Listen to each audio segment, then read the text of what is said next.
మరొకసారి ఓం చెప్పండి. శ్రీ హా, ఓం శ్రీ గురుభ్యో నమః. ఏప్రిల్ 15, 2025 మంగళవారం. ఇవాళ సత్సంగంలో మనకి లక్ష్మి గారు ఆ జిడ్డు కృష్ణమూర్తి గారి గ్రంథం కమెంట్రీస్ ఆన్ లివింగ్ పార్ట్ 1 లోని బ్యూటీ అనే విషయం మీద చదివి చర్చిస్తారు. ఉమ్. అక్కడ గ్రామం అన్నది చాలా మురికిగా ఉంది. కానీ ప్రతి హట్ చుట్టూరా మాత్రం స- నీట్గా ఉంది. అక్కడ ముందున్నటువంటి మెట్లన్నీ కూడా బాగా కడగబడ్డాయి, డెకరేట్ చేయబడ్డాయి. ఆ హట్ లోపల క్లీన్ గా ఉంది. కొంత పొగ అది ఉన్నా సరే, వంట వల్ల వచ్చినది. ఆ మొత్తం కుటుంబం అంతా ఉన్నారు. తండ్రి, తల్లి, పిల్లలు, ఒక ముసలమ్మ. ఆవిడ బహుశా వాళ్ళ గ్రాండ్ మదర్ ఏమో. వాళ్ళందరూ కూడా ఎంతో ఆనందంగా ఉన్నారు. చాలా విచిత్రంగా తృప్తిగా ఉన్నారు. మాటల్లో కమ్యూనికేషన్ అన్నది అసంభవం. ఎందుకంటే వాళ్ళ భాష మనకు తెలియదు. మేము అక్కడ కూర్చున్నాం. అక్కడ ఏ గాబరా లేదు. వాళ్ళు వాళ్ళ పని చేసుకుంటున్నారు. కానీ ఆ పిల్లలు మాత్రం మాకు దగ్గరగా వచ్చారు. ఒక అమ్మాయి, ఒక అబ్బాయి కూర్చున్నారు చిరునవ్వు నవ్వుతూ. సాయంత్రం భోజనం అన్నది రెడీ అయిపోయింది. అక్కడ ఏమీ ఎక్కువగా లేదు. మేము వదిలేసినప్పుడు వాళ్ళందరూ కూడా బయటకు వచ్చారు, మమ్మల్ని చూశారు. సూర్యుడు ఆ నది పైన ఉన్నాడు. అక్కడ ఒక్కటే ఒక మేఘం. ఆ మేఘం అన్నది అది అంటే నిప్పుతో ఉన్నట్టుగా ఉంది. అదేంటంటే ఆ కిందనున్న నది నీళ్ళన్నీ కూడా ప్రకాశిస్తున్నాయి. అంటే అవన్నీ కూడా ఫారెస్ట్ ఫైర్ ని, అంటే అడవుల్లో మంటల్ని గుర్తు చేస్తున్నాయి అన్నమాట. అక్కడ పొడుగ్గా ఉన్నటువంటి వరుసల్లో గుడిసెలు డివైడ్ అయి ఉన్నాయి. మధ్యలో వైడ్గా విశాలంగా ఉన్న మార్గం. దానికి రెండు వైపులాను ఓపెన్ గా ఉంది. బురదతో కూడినటువంటి కాలువలు. అక్కడ మనం ఊహించినంత అంటే అంత చెత్త కూడా ఉన్నది. అంటే అక్కడ తెల్లగా ఉన్నటువంటి పురుగులు చూడొచ్చు, బ్లాక్ గా ఉన్న ఆ మట్టిలో. పిల్లలు మార్గంలో ఆడుకుంటున్నారు, సంపూర్ణంగా మునిగిపోయారు వాళ్ళ గేమ్స్ లో, నవ్వుతూ అరుస్తూ. వాళ్ళు ఎవరెవరు వెళ్తున్నా పట్టించుకోకుండా ఆడుకుంటున్నారు. ఆ రివర్, నది యొక్క కొసల్లో పామ్ చెట్లు ఉన్నాయి. అవి బాగా వేడిగా ఉన్న ఆ స్కై ఉంది అక్కడ. పందులు, మేకలు, పశువులు ఆ హట్స్ చుట్టూ తిరుగుతున్నాయి. పిల్లలు ఒక మేకని, ఒక ఆవును తోస్తున్నారు వాళ్ళ మార్గంలోంచి. విలేజ్ అన్నది నెమ్మదిగా సెట్ అవుతుంది. అంటే అది ఆ రాబోయేటటువంటి చీకటిని బట్టి అదేమో నెమ్మది నెమ్మది అవుతుంది. పిల్లలు కూడా చాలా ప్రశాంతంగా అయిపోయారు. ఎందుకంటే వాళ్ళ తల్లులు పిలుస్తున్నారు. అక్కడ ఒక పెద్ద ఇల్లు, అందమైనటువంటి గార్డెన్ తో పొడుగు, పె- ఎత్తైన తెల్లటి గోడలు దాని చుట్టూ ఉన్నాయి. ఆ గార్డెన్ అంతా రంగులతో ఉంది.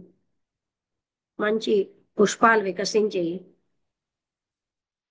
ఎంతో ఎక్కువ డబ్బుని, జాగ్రత్తని, అంటే కేర్ ని తీసుకున్నారు దానికోసం. అది అద్భుతంగా ప్రశాంతంగా ఉంది ఆ గార్డెన్ లో.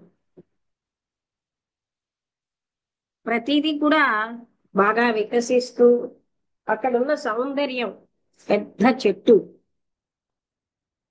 మిగతా అంతటిని రక్షిస్తున్నట్టుగా ఉంది. ఆ ఫౌంటైన్ కూడా ఎంతో ఆనందాన్ని ఇస్తోంది ఎంతో మంది పక్షులకి. ఇప్పుడేమో అది ప్రశాంతంగా పాడుకుంటోంది, ఏ డిస్టర్బెన్స్ లేకుండా ఒంటరిగా ఉంది. ప్రతిదీ కూడా ఆ రాత్రికి పరివేష్టితమై ఉంది. ఆవిడ ఒక డాన్సర్, ప్రొఫెషనల్ గా కాదు కానీ ఆవిడికి డాన్స్ అంటే ఇష్టం. ఆవిడ్ని కొంతమంది మంచి డాన్సర్ గా పరిగణిస్తారు. ఆవిడ ఆ విషయంలో గర్విస్తూ ఉన్నారు. ఎందుకంటే ఆవిడలో కొంత గర్వం ఉంది. కేవలం గర్వమే కాదు, అంటే తనకు అంతర్గతమైన ఆధ్యాత్మికమైన స్థితికి కూడా గుర్తింపు ఉందని.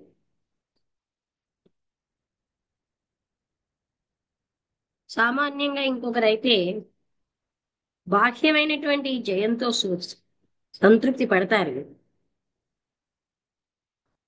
ఆవిడ కూడా ఆవిడకు ఆధ్యాత్మికమైన పురోగతితో ఆవిడ తృప్తి పడ్డారు.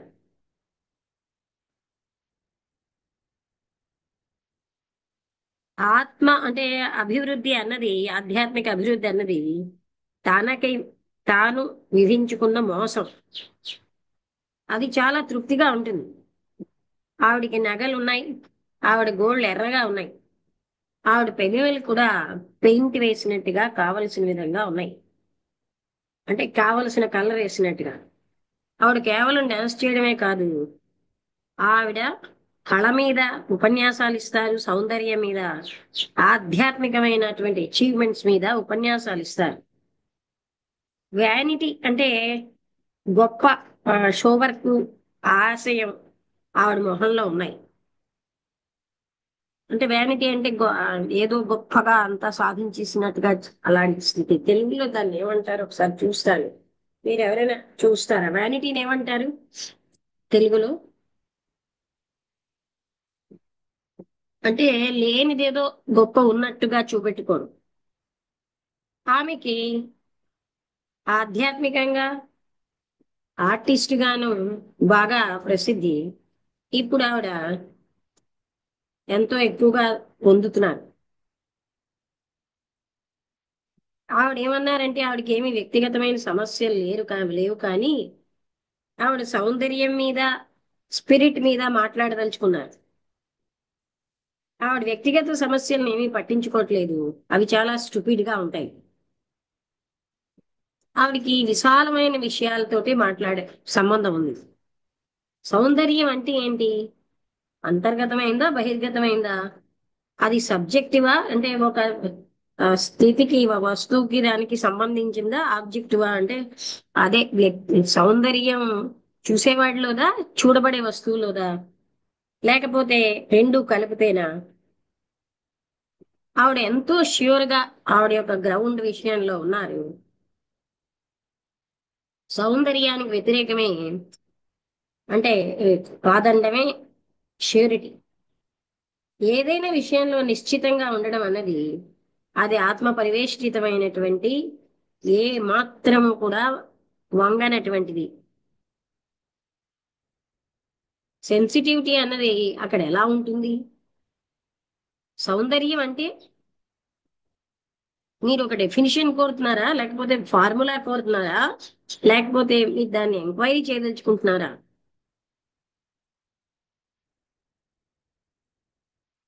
అయితే ఎంక్వైరీకి కావలసిన ఇన్స్ట్రుమెంట్ వ్యక్తి దగ్గర ఉండద్దా? అది తెలియకుండా వివరణలు, ఏ ఎక్స్ప్లెనేషన్స్ ఏవి లేకుండా ఎవరైనా ఎంక్వైరీ ఎలా చేస్తారు? మనమేమో అందులోకే వెళ్తున్నాం అన్నాడు. అయితే జ్ఞానం అన్నది ఎంక్వైరీని ఆపద. మీకు ఎప్పుడైతే తెలిసిందో అక్కడ ఎంక్వైరీ ఏముంది? నోయింగ్, తెలియడం అన్న పదం అది ఒక స్టేట్, అందులో ఎంక్వైరీ ఆగిపోయింది. తెలియడం అంటే ఎంక్వైరీ లేకపోవడమే. మీరు కేవలంగా అడుగుతున్నారు ఒక కన్క్లూషన్, ఒక డెఫినిషన్ అన్నది. సౌందర్యానికి కొలతంటూ ఉందా? ఈ సౌందర్యం అన్నది తెలుసున్న దానిలోంచా, లేకపోతే ఒక ఊహాత్మకమైన విధానమా?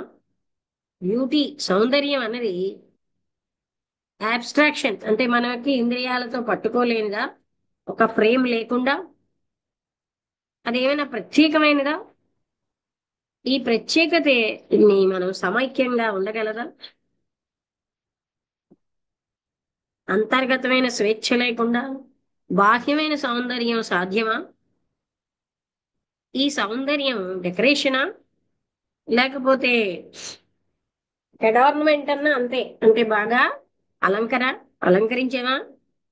బాహ్యమైన షో అనేది సౌందర్యానికి సెన్- అది సెన్సిటివిటీ యొక్క ఇండికేషన్.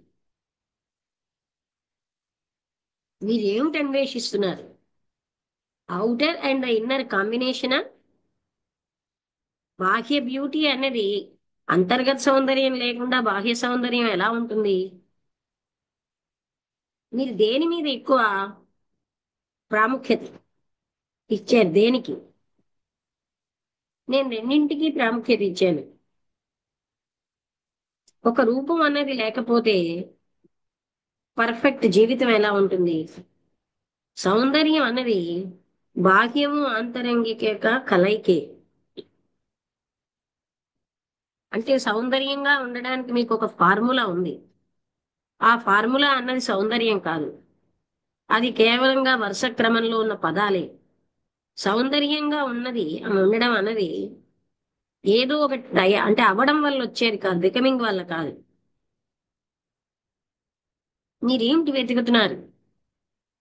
రెండింటి యొక్క సౌందర్యము, రూపము, స్పిరిట్. ఒక అందమైనటువంటి వేస్, అంటే ఫ్లవర్ వేస్ ఉంది, ఒక అందమైన ఫ్లవర్ పెట్టడానికి. అంటే అందమైన ఫ్లవర్ ని పెట్టడానికి అందమైనటువంటి వేస్ అవసరం.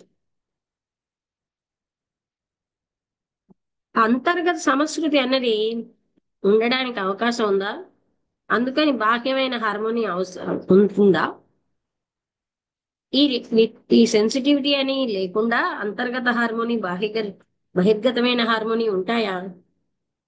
సెన్సిటివిటీ అన్నది అవసరం కాదా తెలుసుకోవడానికి ఏదైనా? కురూపితనం గాని సౌందర్యాన్ని గాని. సౌందర్యం అంటే కురూపితనాన్ని వదిలేయడమా? అవును అన్నారు ఆవిడ. సద్గుణం అన్నది నిగ్రహాన్ని వదిలేస్తే వస్తుందా? ఒకవేళ అలా వచ్చిందంటే, ఒకవేళ నిగ్రహం అన్నదే ఉంటే అక్కడ సెన్సిటివిటీ ఉంటుందా? సెన్సిటివిటీ కోసం ఫ్రీడమ్ అవసరం కాదా? ఎప్పుడు ఆత్మపరివేష్టితంగా ఉన్నవారు సెన్సిటివ్ గా ఉండగలరా? ఈ అంబిషస్ అనే వాళ్ళు, ఆశయాలతో ఉన్న సెన్సిటివిటీ ఉంటుందా? సౌందర్యం యొక్క ఇరుక ఉంటుందా? సెన్సిటివిటీ అలాగే వల్నరబిలిటీ, యథార్థం పట్ల అది అవసరం. మనం ఏదైతే సౌందర్యం అన్నది అనుకుంటామో, పిలుస్తూ ఉంటామో, దాంతో ఐడెంటిఫై అవ్వాలనుకుంటాం. ఏదైతే మనం అగ్లీ అంటామో, కురూపిగా ఉందంటామో, దాన్ని వదిలించుకోవాలని ప్రయత్నిస్తూ ఉంటాం.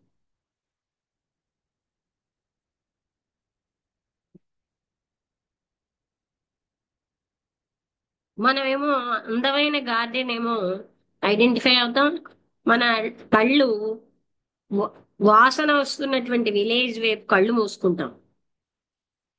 మనం కొన్నిటిని నిగ్రహిస్తాం, కొన్నిటిని తీసుకుంటాం. ఇదంతా ఐడెంటిఫికేషన్, రెసిస్టెన్స్ కాదా? ఆ విలేజ్ ని ఎరుకతో చూడడం అంటే, ఆ గార్డెన్ ఏ రకమైన నిగ్రహం లేకుండా చూడడం, ఏ రకమైన పోలిక లేకుండా, అది సెన్సిటివ్ కాదా? మీరు కేవలం సౌందర్యానికే సెన్సిటివ్ గా ఉంటున్నారు, సద్గుణానికి. మీరు చెడుని, కురూపితనాన్ని నిగ్రహిస్తున్నారు. ఈ సెన్సిటివిటీ, వల్నరబిలిటీ ఇవన్నీ కూడా సంపూర్ణమైన విధానాలు.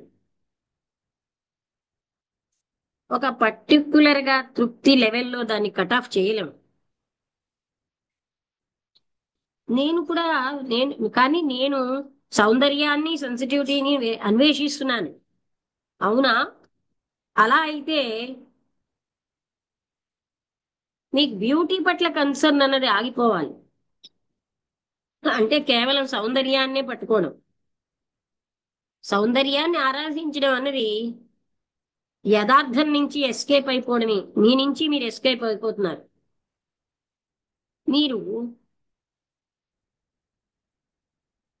మీ యొక్క వాట్ ఈజ్ అన్న సంగతి మీకు తెలియకపోతే మీరు ఏ విధంగా సెన్సిటివ్ గా ఉంటారు? మీరేమిటో మీకు తెలియకుండా మీకు సెన్సిటివిటీ ఎలా ఉంటుంది? ఆశయాలు, నైపుణ్యము, అంటే సౌందర్యాన్ని అన్వేషించే వాళ్ళు కేవలంగా వాళ్ళు మనస్సులో ప్రొజెక్ట్ అయిన దాన్నే చూస్తున్నారు, ఆరాధిస్తున్నారు. వాళ్ళు ఆత్మ పరివేష్టితమై వాళ్ళ చుట్టూరా గోడలు కట్టుకుంటున్నారు. ఏది వేరుగా అయిపోయి బతకలేదు. అక్కడ దుఃఖం ఉంటుంది. సౌందర్యం కోసం అన్వేషణ, అనంతమైన మాట్లాడడం, కళ కోసం, అవన్నీ గౌరవప్రదమైనవి. వాటిని ఉన్నతమైనటువంటి ఎస్కేప్స్ అన్నమాట జీవితం నుంచి. అంటే తన నుంచి ఎస్కేప్ అవడం. కానీ మ్యూజిక్ అలాంటి ఎస్కేప్ కాదు కదా. అది కూడా ఎస్కేపే. అది ఎప్పుడైతే అవగాహనని రీప్లేస్ చేసిందో, తన్ని తాను అవగాహన లేకుండా చేస్తుందో, అది కూడా ఎస్కేపే. తన్ని తాను అవగాహన చేసుకోకపోతే ఏ పనైనా సరే కన్ఫ్యూజన్కి దారితీస్తుంది, బాధకి దారితీస్తుంది. సెన్సిటివిటీ అన్నది అండర్స్టాండింగ్, అంటే అవగాహన తెచ్చే దాంట్లోంచి. అవగాహనే లేకపోతే freedom, only when there is the freedom, అంటే అవగాహన తెచ్చేటటువంటి స్వేచ్ఛలోంచే అక్కడ సెన్సిటివిటీ ఉంటుంది. అంటే సెల్ఫ్ యొక్క మార్గాల్ని అవగాహన చేసుకోవడం, ఆలోచన యొక్క మార్గాల అవగాహన చేసుకున్నప్పుడే సెన్సిటివిటీ ఉంటుంది. ఇక్కడ ఏం చెప్తున్నారంటే, మనమేమో సౌందర్యాన్ని పట్టుకుని ఆరాధిస్తాం, కురూపితనం నుంచి పారిపోతూ ఉంటాం. మనం చూసుకోకుండా కొన్నిటిని నిగ్రహిస్తున్నాం, కొన్నిటి నుంచి అంటే ఆరాధిస్తున్నాం. ఇలా ఉన్నంతసేపు అంటే అక్కడ మనం అవగాహన లేదు. అంటే అది మీ నుంచి మీరు ఎస్కేప్ అయిపోవడమే. అంటే తన నుంచి తాను ఎస్కేప్ అయిపోవడం అన్నమాట. అంటే మనం ఏం చేస్తున్నాం? సౌందర్యాన్ని ఆరాధిస్తాం, కంపుగా అందంగా లేని దాని పట్ల కళ్ళు మూసుకుంటాం. అక్కడ ఏంటవుతుంది? వాట్ ఈజ్ అన్న దాన్ని మనం వదిలేసాం. చాయిస్ పెట్టుకుని మనం వెళ్ళిపోతున్నాం. అలాంటప్పుడు మిమ్మల్ని, అంటే ఆవిడ అంటుంది మ్యూజిక్ ఎస్కేప్ కాదు కదా అంటే, తనని తాను తెలుసుకోలేనప్పుడు తెలుసుకోవడానికి దారి తీయనిది ఏ యాక్టివిటీ అయినా అది ఎస్కేపే. అంటే తన్ని తాను వాట్ ఈజ్ అన్న యథార్థాన్ని అవగాహన చేసుకున్నప్పుడే అందులోంచి బయటపడగలం. అప్పుడు తానేంటో తెలుస్తుంది. అలాంటిది లేనప్పుడు అది ఏదైనా కూడా ఎస్కేప్ అయిపోవడమే తన నుంచి తాను.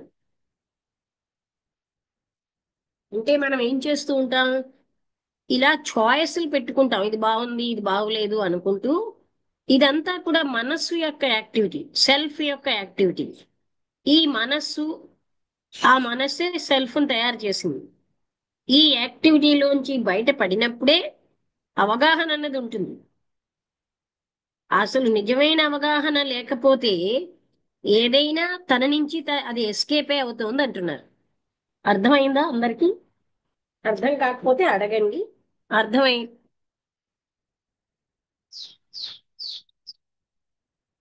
ఎలా ఎస్కేప్ అయిందని అర్థమైందా?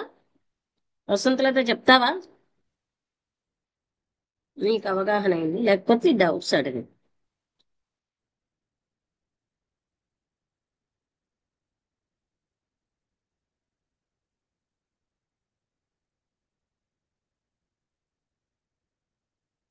స్రవంతి గారు మీకు హలో. అర్థమైందా? వసంతలత చెప్పు. అది అదే బోధపడింది అంటే అదే మనం సాధారణంగా ఆ, అందంగా కళ్ళకు అందంగా ఉన్నదేమో ఆ, ని ఆరాధిస్తాము, లైక్ చేస్తాము, మనకు కావాలనుకుంటాం.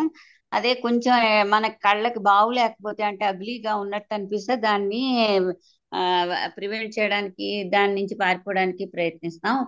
అది అర్థం ఏమిటంటే నీ నుంచి యథార్థ స్థితి నుంచి నిన్ను నువ్వు ఎస్కేప్ చేస్తున్నావు. ఆ యథార్థ స్థితిలో ఆ అగ్లీని కూడా సమానంగా చూడగలగాలి. బ్యూటీ అండ్ అగ్లీ ఆ ఆ విషయం అనేది నువ్వు గ్రహించాలి. అంతేగాని ఇది కళ్ళకు బాగులేదు అంటే ఇంద్రియాలతో కళ్ళకు బాగులేదు కదా అని చెప్పి వదిలేయడం అది అనేది అది చాలా ఆ, సందర్భమైన విషయం. ఆ కరెక్ట్ కాదు. యథార్థ స్థితి నుంచి పారిపోవడమే అవుతుంది కళ్ళు మూసుకుంటే అని ఆయన రెండు అంటే ఒక్కటే. They are part of truth అంతే. నువ్వు మనం అనుకుంటున్నావు, జడ్జిమెంట్ చేసుకుంటున్నావు, ఇది అగ్లీగా ఉంది, ఇది బ్యూటిఫుల్ గా ఉంది అని చెప్పి. ఆ జడ్జిమెంటల్ అనేది మన తాలూకా కల్పన, ఇమాజినేషన్. అందులో సత్యం ఏం లేదు. అది ఆ, ఆయన చెప్ అవును. ఇప్పుడు ఆ అంటే మ్యూజిక్ ఒక ఆవిడ విషయంలో కూడా వచ్చింది, అంతే. ఆవిడ ఒక నర్తకి. ఆవిడ ఉహుం. ఏమన్నారంటే, ఆవిడ కొంచెం గర్వంగా ఉన్నారు. ఆవిడ మంచి ఆర్ట్ మీదే, కళాకే ఉమ్, కాకుండా ఆవిడకి ఆధ్యాత్మికమైనటువంటి అచీవ్మెంట్, దాని ఉమ్, మీద కూడా ఆవిడ లెక్చర్లు అవి ఇస్తుంది. ఆ తర్వాత కళల మీద. అందుకని ఆవిడ ఉమ్. కొంత రకంగా గర్వంగా ఉన్నారు. ఇక్కడ ఆవిడికి అవును. కృష్ణమూర్తి గారు ఏం చెప్తున్నారంటే, చాయిస్లెస్ అవేర్నెస్ వల్లే, అంటే ఖండించడం కానీ, ఇది బాగుంది అని దాన్ని అంటే దానికి ఆకర్షించబడ్డం కానీ లేకుండా ఉన్న అవేర్నెస్ వల్లనే మనం యథార్థాన్ని తెలుసుకోగలం. చాయిస్లెస్ అవేర్నెస్ వల్ల అవగాహన వస్తుంది. ఆ అలాంటి, అంటే ఇక్కడ చాయిస్ ఎప్పుడైతే ఉందో, సౌందర్యాన్ని ఆరాధించడం, కురూపితనాన్ని ఖండించడం, అక్కడ మనకి అవగాహన అవ్వదు. మనం అవగాహన చేసుకోవట్లేదు. అంటే ఖండించడంలోని, పూజించడంలోని ఉండిపోతున్నాం. మనం ఏమిటి మన నుంచి మనం ఎస్కేప్ అవుతున్నాం కానీ అవగాహన చేసుకోవట్లేదు.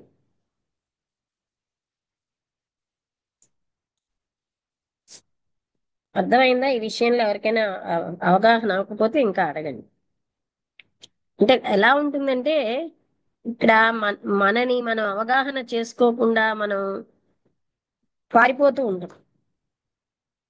ఇది బాగుందని, అది బాగోలేదని. ఇప్పుడు ఆవిడ కూడా అలాగే ఉన్నారు. అంటే ఆవిడ ఏమన్నారంటే, నేను సౌందర్యాన్ని ఆరాధించుతున్నాను అని. అంటే రెండింటిని సమంగా అని కాకపోయినా రెండింటిని చూడగలగాలి. అట్లీని చూడగలగాలి, సౌందర్యాన్ని చూడగలగాలి. అప్పుడు మనం అందులోంచి ఎస్కేప్ అయిపోకూడదు. ఇదేమో చాలా బాగుందని అతుక్కుపోనకూడదు. అలాంటప్పుడే యథార్థాన్ని అవగాహన చేసుకుని మనకి మనం అర్థం అవుతాం. డౌట్స్ ఉన్నాయా ఎవరికైనా ఇంకాను?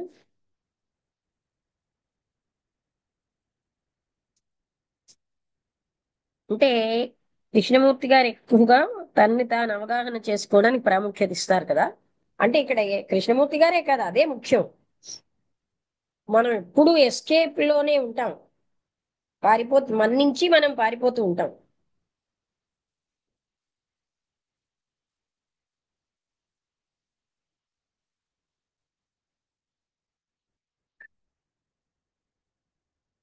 ఇంకెవరైనా ఏమైనా మాట్లాడతారా?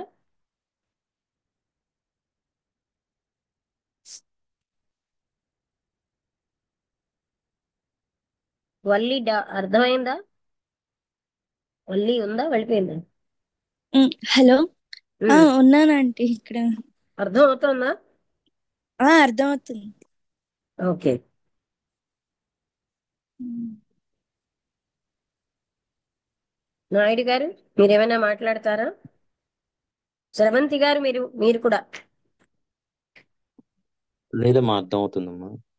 ఓకే. నాగమణి గారు, ఎవరు నాగమణి గారు?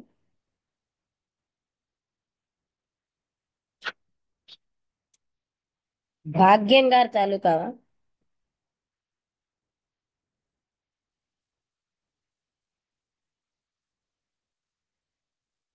స్రవంతి గారు?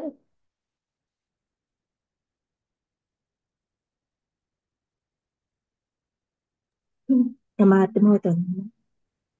డౌట్స్ లేవు కదా? ఏం లేదు. ఓకే. నాగమణి గారు మిమ్మల్ని మీరు ఇంట్రడ్యూస్ చేసుకోండి. కొయ్యలమూడి నాగమణి గారు. మీరు ఏ ఊరు?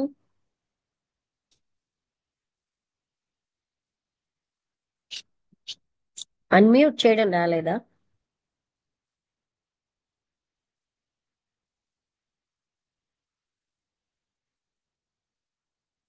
ఓకే, అయితే ముగించేద్దాం. ఇవాళ టాపిక్ కూడా చిన్నదే. ఈ పాయింట్ కొంచెం మీరు అందరూ కూడా ఆలోచిస్తే బాగా అర్థం అవుతుంది. అంటే మనం ఏంటంటే బాగుంది బాగోలేదు అనుకోవడంలో మునిగిపోయి ఉంటున్నాం, కానీ మనని మనం అవగాహన చేసుకోవటం లేదు ఇప్పుడు.